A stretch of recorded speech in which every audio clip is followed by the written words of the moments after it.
नमस्कार दोस्तों, स्वागत है आपका एक बार फिर से आपके अपने यूट्यूब चैनल कंपटीशन प्रिपरेशन पे। आई होप आप सारे बहुत अच्छे होंगे। खाना खा के मैं एक बार फिर से हाजिर हूँ 21 अप्रैल को जो सीजीएल का पेपर हुआ था सेकंड शिफ्ट में, उसके मैथ्स का सलूशन करने के लिए। ठीक है, तो वीडियो पसंद आएगी वीडियो को लाइक कर लेना। और आप लोग सीजीएल 2021, ठीक है, सीजीएल 2021 सॉल्व पेपर्स के नाम से प्लेलिस्ट होगी, एसएससी भी आगे लगा होगा, वो चेक कर लेना। डिस्क्रिप्शन में लिंक भी मिल जाएगी, उस पर आपको सभी की शिफ्ट का सलूशन मिल जाएगा। ठीक है, और ये 20वीं शिफ्ट है, इसके बाद एक शिफ्ट और रहेगी, वो आ जाएगी, उसके बाद 21वां शिफ्ट खत्म हो जाएगी। और ये सीजीएल में सबके लिए इंपॉर्टेंट है। तो चलो पहले प्रश्न पे आ जाते हैं। कहा गया कि एक मोबाइल फ़ोन है जिसको 8.4% प्रॉफिट पे 59,620 का बेचा गया। तो कॉस्ट प्राइस, आप कॉस्ट प्राइस अगर 1000 मानो तो 8.4% का लाभ यानी कि 84 रुपये का लाभ, यानी सेलिंग प्राइस कितना हो गया 1084।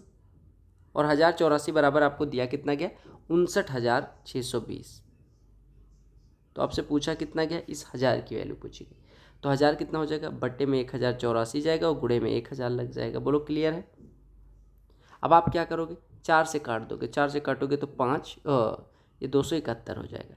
4 से काटोगे तो 4, ये 14 हो गया, ये 905 हो गया। 271 6 बार जाएगा नहीं, 5 बार ले जाओ, 6 बार जाएगा नहीं, तो 5 बार ले जाओगे तो ये हो जाएगा 1355। यहाँ पे फिर से बच जाएगा 135 और फिर 1355 हो जाएगा 271 का ना। अब ये हो गया 55 को 1000 से गुणा करेंगे, 55,000 आपका आंसर आ जाएगा। क्लियर हो गया। प्रश्न में कहा गया एडी एंगल बाई सेक्टर है, तो आपको बीडी की लंबाई निकाली। एंगल बाई सेक्टर हो गया तो इसका रेशियो इसके रेशियो के बराबर हो जाएगा, यानी आपका हो गया 6/x-2 is equal to 2x-3/x। Cross multiply कर दो तो हो जाएगा 6x is equal to x-2 into 2x-3 यानी कि 2x² -3x-4x यानी -7x प्लस 6। सबको एक साइड में रख दो तो 2x² -13x plus 6 is equal to 0, यानी कि 12 के दो ऐसे गुणनखंड जिनको जोड़ने पे 13 है, तो हो जाएगा 2x² -12x -x-6 is equal to 0। तो आपसे पूछा क्या गया है, तो यहाँ से 2x कॉमन ले लेंगे, ये x-6 बचेगा, -1 इंटू x-6 बराबर 0। तो यहाँ से x की दो वैल्यू जाएंगे, एक हाफ आएगा और एक आ जाएगा x बराबर 6। अब आपसे पूछा क्या गया, अगर मान लो हाफ मान लो तो बी डी की लंबाई कितनी आ जाएगी, हाफ -1.5, जो कि पॉसिबल नहीं है, यानी ये ले नहीं सकते। तो x बराबर 6 लेना है। तो आपसे पूछा क्या गया, x पूछे पूरे बी डी की लंबाई पूछे गए थे, तो बी डी की लंबाई कितनी है x-2 कितना हो जाएगा 6 - 2 4। या फिर आप ऑप्शन से जाते, ऑप्शन से करना सबसे आसान तरीका था। अगर मैं x-2 बराबर 4 ले लेता पहला ऑप्शन, तो x बराबर 6। अब x बराबर 6 इसमें रखो तो ये 6/4 हो रहा है। 2 6 12 -3 9 बटे, ये कितना हो रहा है 9/6। अब बताओ 6/4 क्या 9/6 के बराबर, बिल्कुल बराबर है। तो x की वैल्यू हम 6 भी ले सकते हैं, यानी x-2 4 भी ले सकते हैं। क्लियर। इस प्रश्न को देखने के बाद आपके दिमाग की बत्ती जल गई होगी। आपको दिया गया x⁴ -79x² + 1 = 0। You can say कि x⁴ + 1 = 79x²। अब आप x² से अगर डिवाइड कर दो तो कोई फ़र्क नहीं पड़ना चाहिए, दोनों बच्चों को क्योंकि डिवाइड किया गया। अगर x² + 1/x² दिया गया तो x + 1/x बराबर कितना होता है, अंडर रूट में 79 + 2 यानी 81। तो आपका उत्तर 9 हो जाएगा। क्लियर। मैंने हमेशा बताया है कि साइन ए बराबर कॉस भी हो और कॉस ए के बराबर सेक भी हो, या टेन ए बराबर कॉड भी हो, तो ए और बी का योग कितना होता है 90 अंश।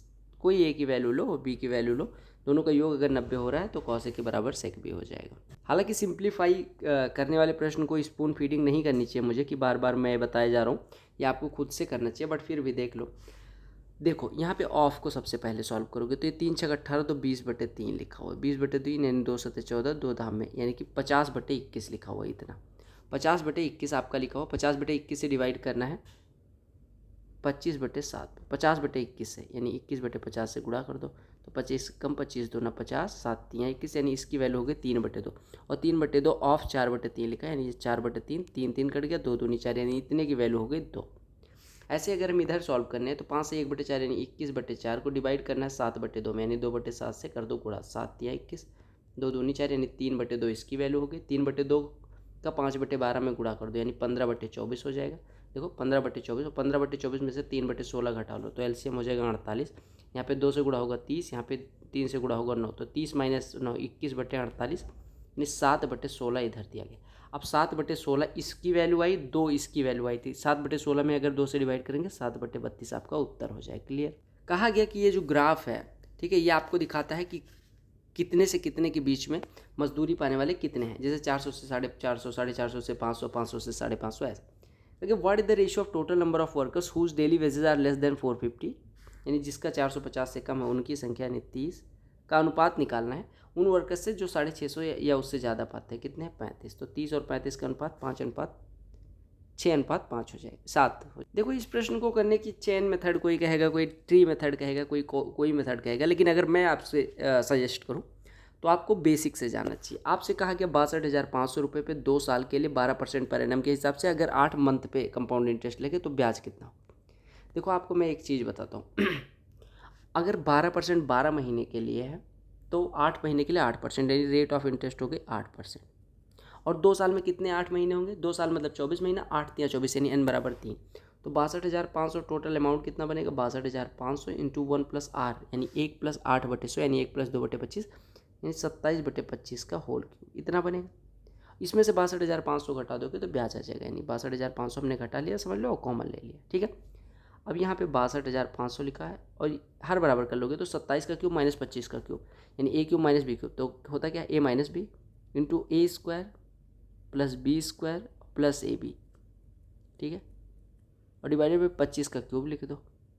तो 25 के क्यूब को लिख सकते हैं 25 गुणे 625, ये कटा 100 हुआ, 25 से कट के 4, यानी आपको गुणा कितना करना है, 4 दूनी 8 गुणे, ये देखो 7 6 13 6 19 1 20 20 29 में गुणा करना है, गुणा कर दो तो 20 गुणे 30 240, ये 16 240 होता, लेकिन 8 घटा देंगे उसमें से यानी 16 232 आपका ब्याज हो जाएगा, ठीक है। सक्सेसिव से भी कर सकते हो, 8% 8% 8% का सक्सेसिव निकाल लेते, 8% 8% और 8%, ये 3, तो 8 8 का 16.64 हो जाता है, फिर उसको 8 से जोड़ते तो 24.64 से ज़्यादा होता है, ठीक। आपसे कहा गया कि 7 सेंटीमीटर त्रिज्या का और 7 सेंटीमीटर हाइट का एक जो शंकु है उसको 2 गोले जिनकी त्रिज्या 7 सेंटीमीटर उसके साथ पिघला के एक सिलेंडर बना दिया जाता है, यानी बेलन बना दिया जाता है जो धातु मिलती है, तो उस बेलन का कर्व सरफेस एरिया निकाल। आपको पता है कोन का वॉल्यूम होता है 1/3 पाई आर स्क्वायर एच, बोलो क्लियर है। तो 1/3 गुणे पाई 22/7 गुणे आर स्क्वायर गुणे एच यानी कि 7 का क्यूब, यानी 7 गुणे 7 गुणे 7 यानी 7 का क्यूब, इतना हो गया वॉल्यूम किसका, कोन का। आपको पता है स्फीयर का वॉल्यूम होता है 4/3 पाई आर क्यूब, तो 2 हैं तो 8/3 पाई यानी 22/7 और गुणे आर का क्यूब यानी 7 का क्यूब, इतना हो गया ये। अब इससे हमने बनाया है पाई, क्या क्या बनाया है, पाई आर स्क्वायर एच, बेलन की रेडियस दी गई 7 तो पाई गुणे 7 स्क्वायर गुणे एच, ये हो गया। ऊंचाई यहाँ से निकल आएगी, पाई पाई पाई कट गया, बोलो क्लियर। 7 स्क्वायर से इसकी पावर कटी, इसकी पावर भी कट गई, ठीक है, यानी आपका बचा इधर 7/3, इधर बचा 21, ये टोटल हो जाएगा। देखो 7 कॉमन ले लेंगे तो 1/3 धन 8/3 यानी 3 गुणे 7 यानी 21 हो गया बराबर एच, यानी हाइट आ गई 21। आपसे पूछा गया था कर्व सरफेस एरिया जो कि होता है 2 पाई आर एच यानी 2 गुणे 22/7 गुणे आर है 7 गुणे 21, 7 7 कट गया, 44 गुणे 21, 21 चौको 44, 21 चौको 84, 21 चौको 84 4 92 यानी 924 आपका उत्तर हो जाएगा, क्लियर। कहा गया कि what is the sum of numbers between 400 and 500 so that they are when divided by 6 12 and 16 no remainder leave, यानी कि आपसे कहा गया 6 12 16 से डिवाइड किया, 6 12 16 का एलसीएम कितना हो जाएगा 48। अब आपसे कहा गया 400 से 500 के बीच ऐसी कौन सी संख्या है जिनको इनसे डिवाइड करने कोई रिमाइंडर न छोड़े, इसका मतलब वो 48 से डिविजिबल होनी चाहिए। तो 400 में 400 का अगला संख्या जो किससे कट रहा है, 400 से जस्ट बड़ी संख्या जो 48 से कट रही है। आप कहेंगे एक तो सबसे बड़ी संख्या 500 के बीच में और 400 के बीच में 480 हो जाएगी, उससे 48 कम कर लो, यानी 432 भी 2 संख्याएं होंगी जो इससे कट रही होंगी, तो दोनों का योग पूछा गया था। तो 400 400 800 880 और प्लस 32 112 यानी कि 912 टोटल। एक संख्या है ये 72 से डिविजिबल है, मतलब 8 से भी डिविजिबल है, 9 से। 8 से डिविजिबिलिटी लास्ट 3 डिजिट 8 से कटनी चाहिए, 8 9 72, 6 बचेगा, 6 के बाद क्या लिखें कि ये कट जाए पूरा पूरा 8 से, तो आप कहेंगे 64 कटता है यानी y बराबर 4, y बराबर 4 हो गया तो आपकी संख्या बन गई 485x3 6784। अब आपको पता है सम ऑफ डिजिट्स अगर 9 से कट जाए तो ये संख्या ही 9 से कट जाएगी, तो 4 8 12 5 17 3 20 6 26 7 7 33 8 41 4 45, ये तो कट गया। अब x की कोई ऐसी वैल्यू होनी चाहिए जो कटे, क्योंकि बाकी सारे कट रहे हैं, तो x की वैल्यू क्या रखें कि वो 9 से कट जाए, आप कहेंगे 9 ही ले लो। अब x बराबर 9 हो गया, y बराबर 4 हो गया, तो आपसे पूछा क्या गया, अच्छा x बराबर 9 हुआ है, फिर से जोड़ लेते हैं, 4 8 12 5 17 3 20 6 26 7 33 8 45 और 45 प्लस 4, ये देखो हमने जोड़ा तो y की वैल्यू हमने कंसीडर नहीं करी। 4 8 12 7 19 6 25 3 28 5 33 8 41 4 45 बिल्कुल सही है। इधर देख लो 4 8 12 5 17 3 20 6 26 7 33 8 41 4 45 बिल्कुल कट गया। अब बताओ x की वैल्यू एक 0 हो सकती है, एक हो सकती है 9। 0 रख देंगे तब भी सम ऑफ डिजिट्स 9 से कटेगा। अब अगर हम x बराबर 9 लेते हैं तो 2y यानी कि 8 माइनस 27 यानी माइनस 19 भी उत्तर हो सकता है। लेकिन आपसे कहा गया x की स्मॉलेस्ट वैल्यू लेनी है, यानी स्मॉलेस्ट वैल्यू क्या ले सकते हैं 0, तो ये हो गया 0, 2y यानी कि 8 उत्तर हो जाएगा। सॉल्व कर डालो। आपसे वैल्यू पूछी गई cos 2 minus sine 3 plus cos x 2। अब देखो अगर हम हर बराबर करें यहाँ पे तो साइन स्क्वायर 5 मिलेगा आपको माइनस 3 साइन 5 प्लस 2, या देखो एक काम sine square 5 minus 3 sine 5 plus 2 को अगर हम फैक्टराइज करेंगे तो साइन 5 माइनस 1 मिलेगा और इंटू साइन 5 माइनस 2 मिलेगा। बोलो मिलेगा नहीं मिलेगा? मिलेगा नहीं मिलेगा? आप कहेंगे बिल्कुल मिलेगा। ठीक है, ये sine 5 minus 2 sorry sine 5 minus 2 ये दो मिलेंगे। और कॉस स्क्वायर 5 का 1 में गुणा होगा तो कॉस स्क्वायर 5 बनेगा, जिसको हम लिख सकते हैं 1 माइनस साइन स्क्वायर 5 यानी 1 minus sine 5 into 1 plus sine 5 लिख सकते हैं। 1 माइनस साइन 5 से ये कट के माइनस दे देगा, यानी आपको पता चल गया minus sine 5 plus 2 is equal to 1 plus sine 5, यानी इसको इधर ले आएंगे 2 साइन 5 इज इक्वल टू 1 यानी 5 इज इक्वल टू साइन 5 1/2 यानी 5 कितना हो जाएगा 30 अंश। अब 5 30 अंश हो गया तो साइन 91 कॉस 60 यानी कि 1/2 माइनस 1 और प्लस ये कितना हो गया कॉस एक्स 60। कॉस एक्स 60 की वैल्यू कितनी होती है 2/√3, यानी आपका बचा 2/√3 माइनस 1/2। हर बराबर कर लो तो 4 माइनस √3/2 √3 से गुणा कर दो तो ये आपका हो जाएगा -3 प्लस 4√3/6 हो जाएगा। वैल्यू पुटिंग से भी कर सकते थे, 0 नहीं लेना था 90 यानी 30 45 60 चेक करना। ये अलग अलग 5 शहरों में यूथ दिखाते हैं, उसमें एम्प्लॉयड यूथ दिखाते हैं। कहा कि how many youth are employed in state B and D taken together. B में है 8 लाख, 7 लाख उसमें से अनएम्प्लॉयड है यानी कि वो एम्प्लॉयड है यानी कि 1 लाख अनएम्प्लॉयड यहाँ हो गए। और डी में देखो 10 में से 7.5 एम्प्लॉयड यानी 2.5 अनएम्प्लॉयड यहाँ हो गए, तो टोटल 1 + 2.5 3.5। Clear clear. कहा कि एक आदमी की सैलरी 50% बढ़ जाती है और फिर 50% घटा दी जाती है। अभी आपने देखा था 100 से 50 बढ़ जाए 150 हो जाए, 150 से फिर 50 हो जाए उसका 75 हो जाए, यानी 100 थी 100 से 75 यानी 25% लॉस। इससे पहले वाली शिफ्ट में सेम डे में सेम क्वेश्चन। कहा गया कि मार्च के महीने में दिलीप ने एवरेज 501 रुपये कमाए। पहले 18 दिन उसकी एवरेज अर्निंग इतनी थी, लास्ट के 15 डेज उसकी एवरेज अर्निंग इतनी थी। ठीक है, अब कहा गया 18 मार्च को उसने 50 रुपये ज़्यादा कमाए 17 मार्च से, तो आपको बताना है 18 मार्च को कमाई। देखो पहले 18 दिन की बात करी गई, अगर पहले 18 दिन का एवरेज देखें तो 495 था। ठीक है, और लास्ट के 15 दिन का एवरेज दिया गया 505। अब ध्यान से देखो, अगर मैं बात करूं पहले 18 दिन और लास्ट के 15 दिन जोड़ूं तो 33 दिन आ रहे हैं, जबकि मार्च में होते 31 दिन, यानी 2 दिन कौन से ज़्यादा आ रहे हैं, क्योंकि लास्ट के 15 लोगे ना तो 17वां और 18वां दिन इसमें भी आ जाएगा, तो 17वां 18वां और फिर 13 दिन मिलके 15 दिन हो जाएंगे। ठीक है, क्योंकि देखो 18 दिन के बाद 13 दिन बचेगा तभी 31 होगा, तो 15 में 13 तो ये वाला है और 2 ये वाला। अब एक काम करते हैं, दोनों को जोड़ देते हैं। 18 दिन देखो 18 दिन का 495, 15 दिन का 505 एवरेज, 18 दिन का 495, टोटल कितना हो जाएगा 9000 में से जोड़ देंगे 90 घटा देंगे यानी 8910 ये हो गया, और 15 ये 7575 ये हो गया। यानी जोड़ेंगे तो जो योग आएगा वो आएगा मार्च का पूरा और प्लस 17वें दिन का और 18वें दिन का, तो मार्च प्लस 17 डे प्लस 18 डे बराबर कितना हो गया 8 7 15 1 16 9 5 14 ये 50 ही हो गया 16450। और आपको मार्च का टोटल एवरेज दिया गया 501। 501 अगर एवरेज है तो मार्च में टोटल कितना हो जाएगा 31 × 501 यानी इतना। अब इसको इधर से घटाओगे तो आपका आ जाएगा 4, या आ जाएगा 5, या आ जाएगा 9, यानी कि 17th debt plus 18th day की कमाई मिला के 954 है। और आपसे कहा गया 18 मार्च को उसने 17 मार्च से 50 रुपये ज़्यादा कमाए।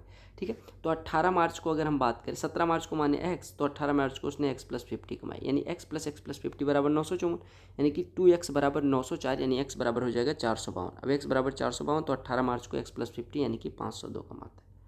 एवरेज भी बैलेंस कर सकते थे। ठीक है, एवरेज बैलेंस करके कर सकते हो शिफ्टिंग से। कहा गया 2 ट्रेन हैं जो 80 और 90 की स्पीड से सेम डायरेक्शन में मूव कर रही हैं।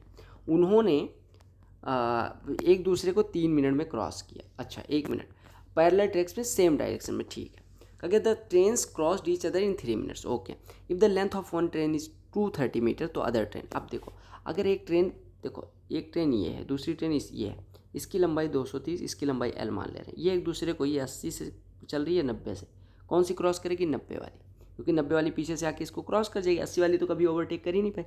तो अगर सेम डायरेक्शन में मूव करेंगे तो उनकी रिलेटिव स्पीड हो जाएगी 90-10 यानी 90-80 यानी 10 किलोमीटर प्रति घंटे, और 10 किलोमीटर प्रति घंटे से वो एक दूसरे को 3 मिनट में क्रॉस करती है। 10 किलोमीटर प्रति घंटे यानी 10 × 5/18 मीटर पर सेकेंड। ठीक है, आपको ये स्पीड दी गई, टाइम कितना लगा? 3 मिनट यानी 180 सेकेंड। तो उनके द्वारा चली गई दूरी, और दो ट्रेन एक दूसरे को क्रॉस करेंगे तो उनके द्वारा चली गई दूरी दोनों की लंबाइयों का योग होगी, यानी L + 230 वो दूरी ट्रेवल करेंगी, जो कि हो गया 10 × 5/18 स्पीड इंटू टाइम, यानी कि हो जाएगा 500, यानी L बराबर कितना हो जाएगा? 270। ये निकालने को कहा गया था। क्लियर हो गया? कहा गया कि AB किसी वृत्त का, O केंद्र वाले वृत्त का व्यास है, AB व्यास है। ठीक है, AB हमने ड्रॉ कर दिया। कहा गया C और D वृत्त के दोनों साइड में अलग अलग साइड में बिंदु हैं। ठीक है, अलग अलग साइड। CAB जो कोण दिया गया है आपको, ये वाला कोण, एक मिनट यार, this angle is 52 degree. Okay, कोई दिक्कत नहीं। आपसे कहा गया ABD जो एंगल है, दिस एंगल ये वाला, ये आपको 47 डिग्री दिया गया। ठीक है, तो आपसे कहा गया डिफरेंस निकालना CAD यानी ये वाला एंगल में, और CBD यानी इस वाले एंगल में डिफरेंस निकालना। देखो अगर AB डायमीटर है तो ये 90 डिग्री हो जाएगा, सेमी सर्कल में बना कोण ये 90 हो गया, तो ये कितना हो जाएगा? 43, क्योंकि एक 47 का है। सिमिलरली अगर ये AB डायमीटर है तो ये 90 डिग्री हो जाएगा, अगर ये 90 हो गया तो 48। अब आपसे इन दोनों एंगल्स का डिफरेंस पूछा गया था, तो ये दोनों मिलके कितने हो रहे हैं? 5, ये 95 हो रहा है। ये देखो हमने गलत कर दिया क्या? 52, 48, 43, ये 53 होगा। नहीं, ये कितना हो गया? 48 नहीं, 38 होगा। ठीक है, देखो अब ये दोनों मिलके 95 हो रहे हैं, और 47 और 38 कितना हो रहा है? 85 हो रहे हैं। अब इन दोनों का डिफरेंस पूछा गया था 95 और 85 का, तो आपका कितना हो जाएगा? 10। या आप एक को निकाल लेते, ये आपका कितना हो गया? 85, तो ये आप कितना हो जाएगा? ये कितना हो गया? 95, तो ये कितना हो जाएगा? क्योंकि साइक्लिक क्वाड्रिलेटरल है तो ये अपने आप 85 हो जाएगा। कहा गया एक दुकानदार अपनी वस्तुओं को X% बढ़ा के कॉस्ट प्राइस पे मार्क करता है और 30% का डिस्काउंट देके अगर बेचता है तो 4.8% का नुकसान होता है। तो X की वैल्यू आपने मार्केट प्राइस कितना रखा है? CP से X% बढ़ा के, यानी 100 + X/100 गुना रखा है, और इतने इसके, ये मार्केट प्राइस हो गया, इसके 30% डिस्काउंट यानी इसके 7/10 हिस्से पे बेचने पे CP पे कितने का नुकसान होता है? 4.8%। 4.8 मतलब 95.2, 95.2 यानी 952/1000, इतना। अब आपसे निकालने को क्या कहा गया? X की वैल्यू, ये कटा, ये कटा, ये कट गया, ये कटा, ये कटा, 7 से कटेगा 7, ये 136 हो जाएगा, यानी 100 + X = 36, यानी X = 136, यानी X = 36। काम खत्म। क्लियर? देखो ये 5 अलग अलग स्कूल में स्टूडेंट्स का परसेंटेज दिखाता है, ये जो पाई चार्ट है, और उसके बाद गर्ल्स और बॉयज़ का रेशियो टेबल दिखाती है। अब आपसे कहा गया number of girls in school D में गर्ल्स, D में गर्ल्स, ठीक है, is what percentage less than number of boys in school B में बॉयज़ से कितने परसेंट का? देखो B में टोटल 15% है, 15% का आपको दिया गया। B में बॉयज़ की संख्या 3 है, यानी 5 = 15, तो 3 = 9, यानी बॉयज़ B में है 9। और अगर हम बात करें D में गर्ल्स, तो D में टोटल है 18, और आप यहाँ देखो 3 रेशियो बराबर 18, यानी कि गर्ल्स का परसेंटेज हो गया 6। अब आपने कहा यहाँ पे है 6% D में गर्ल्स, B में बॉयज़ है 9%, तो 9 से 6 कितना कम है? 3 आउट ऑफ 9, 3 9 का कितना? 1/3 हिस्सा, परसेंटेज में 33 सही 1/3%। क्लियर हो गया? सुंदर है। DI ने पीछा कर लिया भाई साहब। कहा गया 2400 एम्प्लॉयज़ हैं, अलग अलग डिपार्टमेंट, अलग अलग ऑफिस में काम कर रहे हैं। कहा गया percentage of male employees in office C is 20%, that of female employees in E is 40%। What is the ratio of female employees in E to that of female employees in C? देखो आपको female employees E में female employees कितनी है? 40%, यानी E है 72, 72 का 40, 72 × 40/100 लिखो। Ratio लेना है तो 72 × 40 ले लो। और C में मेल एम्प्लॉयज़ की संख्या 20%, यानी फीमेल की संख्या 80% है। C में टोटल है कितने? 54, 54 का C, 54 × 80 हो जाए। 40 से कटा 2, 2 से 72 कटेगा 36, 18 दूना 36, 18 × 54, रेशियो 2, रेशियो 3। अब ये प्रश्न तो देखते समझ आ गया होगा। A² + B² 65, AB = 8, तो A = 8 ले लो, B = 1, यानी 64 - 1 63 उत्तर आ गया। लेकिन अगर करना हो तो कैसे करोगे? A² - B² क्या होता है? आप पहले निकालो A + B। A + B क्या होता है? अंडर रूट में A² + B² यानी 65 + 2AB यानी 16, 65 16 81 का वर्गमूल 9। अगर A - B निकालना है तो A - B कितना होता है? A² + B² - 2AB यानी 65 में से 16 घटा दो 49, 49 का वर्गमूल 7, दोनों को जोड़ दोगे, ए बराबर 8 मिल जाएगा, बी बराबर, या दोनों का गुणा करना था, ए प्लस बी आ गया, ए माइनस बी आ गया, तो आप गुणा कर दो, 9 से 63 आपका उत्तर हो जाएगा। क्लियर। पहले के कुछ शिफ्ट में ज्योमेट्री पूछा ही नहीं गया और बाद में ज्योमेट्री पता नहीं कैसे याद आ गया। कहा गया ए बी और सी डी एक वृत्त है, उसकी 2 जीवाएँ हैं, ए डी डायमीटर है। पहले ए डी डायमीटर बना दो, ठीक है, ए डी डायमीटर। कहा गया कि ए बी और सी डी को बढ़ाने पे, ये मान लो ए बी को बढ़ाया गया और ये सी डी को बढ़ाया गया, ये कहाँ पे मिलती हैं, पी पे मिलती हैं, ठीक है। ये ए बी है, ये सी टी है, ये पी पे मिलती है, ठीक है। कहा गया ए पी डी जो कोण है, ये वाला कोण, ये वाला आपको दिया गया 35 डिग्री, 35 डिग्री, ठीक है। आपसे डी बी सी की वैल्यू पूछी गई, डी बी सी यानी ये वाले कोण की वैल्यू पूछी गई। 1 मिनट, इसको मिला दो, अरे यार, इसको मिला दो, इसको मिला दो, इसको मिला दो, ठीक है। डी बी सी पूछा गया। अब देखो, आपको अगर मैं एक चीज़ पूछूं तो आप बता पाओगे। आपको दिया गया डी ए पी जो कोण है, डी ए पी कौन सा, ये वाला कोण, ये कितने का है, 27 डिग्री का। 27 डिग्री का ये है, 35 डिग्री का ये है, तो ये कितने का हो जाएगा, ये कितने का हो जाएगा भाई साहब, ये हो जाएगा आपका, देखो ये बाह्य कोण है, यानी कि ये हो जाएगा 62 का। अब अगर जीवा ए सी द्वारा यहाँ पे बना कोण 62 है, तो यहाँ पे भी बना कोण 62 हो जाएगा। और आपको पता है भाई साहब कि ए डी डायमीटर है, ए डी व्यास है, ए डी व्यास है, तो ये वाला पूरा कोण जो होगा, ये वाला पूरा कोण 90 का होगा। अगर वो पूरा 90 का होगा, यानी ए डी व्यास है, तो अर्धवृत्त में बना कोण कितने का होगा, 90 का। तो ये पूरा 90 है, ये 62 है, तो ये जो सी बी डी हमें निकालना है, ये वाला कितने का हो जाएगा, ये वाला 90 माइनस 62 यानी कि 28 डिग्री।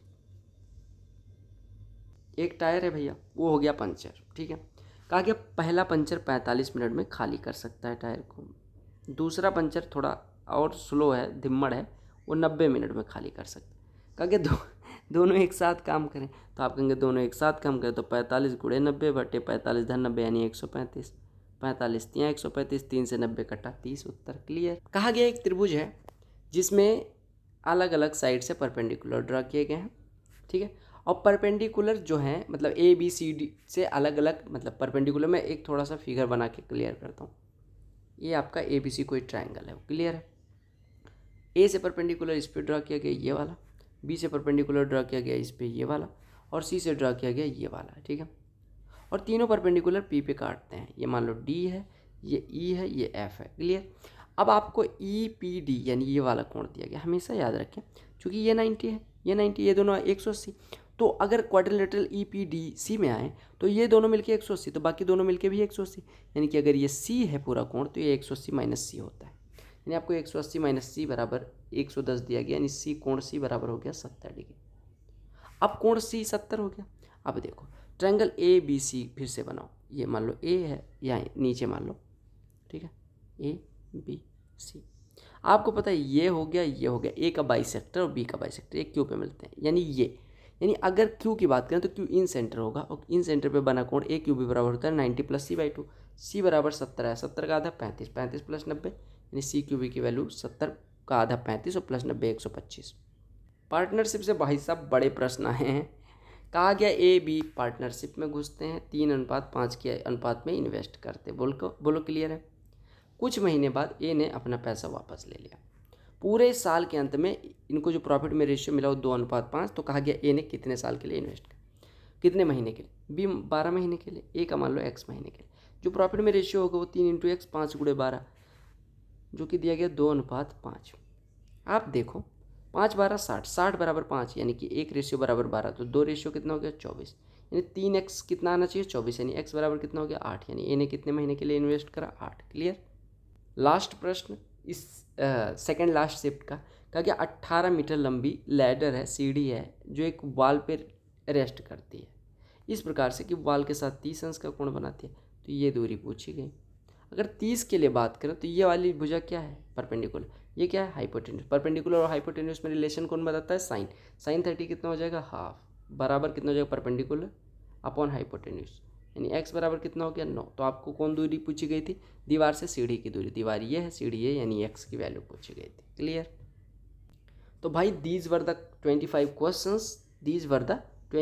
क्वेश्चंस जो पूछे गए थे 21 अप्रैल सेकेंड शिफ्ट में। I hope you enjoyed this video. अगर आपने एंजॉय किया तो आप यहाँ पे चैनल लोगो जो अपना दिख रहा होगा उस पर करो क्लिक, जैसे मन करे क्लिक करो, चैनल को सब्सक्राइब कर लो कंपटीशन प्रिपरेशन को, टेलीग्राम चैनल ज्वाइन कर लेना, उधर मैंने PDF दे दिया है। और एक चीज़ मैं फिर से कहूँगा कि नोट्स बनाते रहें अच्छे क्वेश्चंस के, क्योंकि मैं मांगने वाला हूँ किसी दिन नोट्स आपसे, और नोट्स फिर देखूंगा अच्छे क्वेश्चन जहाँ भी नोट करते चलें कि कौन सा क्वेश्चन अच्छा है, फिर मैं वो क्वेश्चन एग्जैक्ट मतलब CHSL एग्ज़ाम से पहले कोशिश करूँगा कि अगर आपके 525 में से 50 क्वेश्चन अच्छे मिल जाएँ तो 50 क्वेश्चन करवा दूंगा, ताकि अगर आप इंस्टेंट रिवीजन करना चाहें तो उसके लिए, और PDF भी बनाने की कोशिश करूँगा। दूसरी चीज़ लाइक करना, ठीक है, to like the video, to share the video, ये इट्स योर वर्क, ठीक है, this is none of my business. तो ये आप कर लेना। बाकी मिलते हैं अगली वीडियो में।